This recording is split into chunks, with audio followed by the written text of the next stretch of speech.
नमस्ते। सन्चै हुनुहुन्छ? सन्चै छ। अनि आज दिनभरि के गरेर बस्नुभयो त? त बस्ने असर चौपरिया गरेर बस्ने। गाउँ छोडेपछि त तपाईँले सुख पाउनुभयो होला है? सुख छ मलाई त। आनन्द छ? आनन्द छ। हस्पिटल नजिक छ, बिरामी हेर्न गयो? म त भोगटकामा म त बस्ने हिँड्ने त्यही छ। बिरामीको हुलमुल हेर्न जाने होइन? चौतारीमा पिपल छ, पिपलमा बसेर हावा खाने है? चौपरिया बस्ने। अनि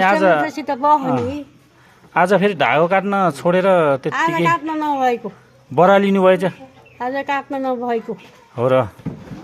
सुत्का परेर त्यसो चलन छ है धागो काट्न नहुने पूजाको? सुत्का पर्दा के बार्ने चलन छ? त्यही ढाल काट्न हुन्न, अब पूजा पाठलाई टोपी कुट्न हुन्न त्यही हो र? ए अनि गाउँमा जान मन लाग्दैन तपाईँलाई? म त लाग्दैन। सबै जग्गा जमिन बेच्नुभयो होइन? अलिअलि छ। बास बस्ने पनि घर पनि छैन होला? दाजुभाइ कहाँ बस्ने हो? ओहो, बिजोग रहेछ त। के बिजोग छैन, आनन्द छ। तपाईँको त खेतीपाती हुने ठाउँमा हो होइन र घर? खेतीपाती हुन्छ। कुन ठाउँ रे? खिल्जीको कुन ठाउँ रे? खिल्जीको कुन ठाउँ रे? धारी त्यो हो र? ए अनि छोराबुहारीले राम्रैसँग हेरे हन्, ख्याल गरे हन्? हेर्छन्, भोगामा दिन्छन्, के हेर्नु त? हो, बिरामी हुँदा हस्पिटल लान्छन्? नजिकै छ? नजिकै छ, लान्छन्। ए उतार्न परेन, हिँड्दै हिँड्दै जान्छु। लतार्न परेन? उतार्न परेन? बुढेसकालमा के चिज नजिक होस् भन्ने चाहनुहुन्छ? बुढेसकालमा के चिज नजिक होस् भन्ने चाहनुहुन्छ? एउटा हस्पिटल, अरू? छोराबारी मन्दिर, साथैमा मन्दिर, अस्पताल नजिक होस् भन्ने। अरू एउटा चिज छुटाउनु भयो? के छुटाउनु भयो होला ल भन्नुहोस् त? बुढेसकालमा नजिक होस् भन्ने।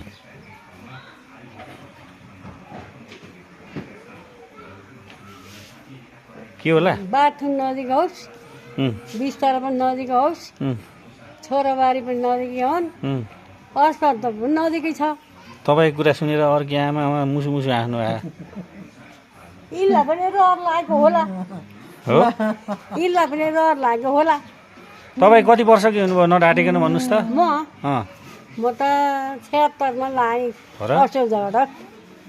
अनि महिलालाई त उमेर सोध्नुहुन्न भन्छन्, ढाँट्छन् रे होइन? म त ढाँट्दिनँ, म त्यति हो, 7 साल हो। ए है, कति वर्षमा बिहा गर्नुभयो? 7 वर्ष। 7 वर्षमा? हत्तरिका, कति टाढा थियो माइत? टाढै त थियो, खिल्केर ढाकामा।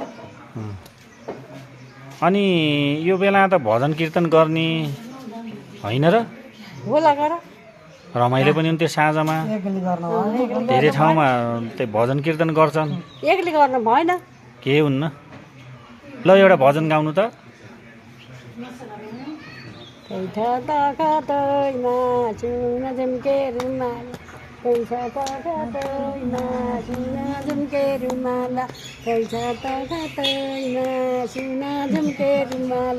नाच्न पाइन भनौली, नाच बखतैना, नाच बखतैना। अब तीज पनि आउनु लाग्यो, एउटा तीजको गीत पनि गाइदिनु, पुरानो तपाईँको पालाको। नयाँ नगाउनु, पुरानो गाउनु।